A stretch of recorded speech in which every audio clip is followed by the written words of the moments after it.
好通常有心臟病同埋有口鼻漏管問題嘅狗咧，我哋都會用盆去同佢沖涼嘅。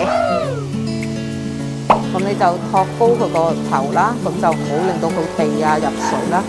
咁就慢慢咁樣托一托高佢，跟住就將最表面嗰啲污糟沖一沖先。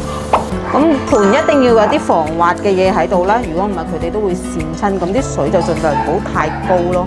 花灑唔可以淋，咁我哋大概點樣呢？咁就用我哋用呢個美容巾啦，咁就濕一濕咁樣幫佢抹咯。如果係藥浴嘅話呢，咁都可以通過用盆啊，加啲藥性嘅沐浴露啊，咁俾佢浸咯。咁對皮膚亦都係會有一個好處咯。注意就係小心佢哋唔好俾佢哋跣親咯。即係一跣佢話佢哋沖落去就會有一個危險咯，即係佢哋會逐親水嘅話，咁可能嗰啲沖涼水會入到肺咧，咁就會引起一個肺炎，所以盡量一隻手要托住佢哋，吹乾淨同埋吹乾好緊要，特別係一啲胳肋底位啊、指間位啊，係一定要乾，如果唔係好容易引起一個皮膚問題嘅。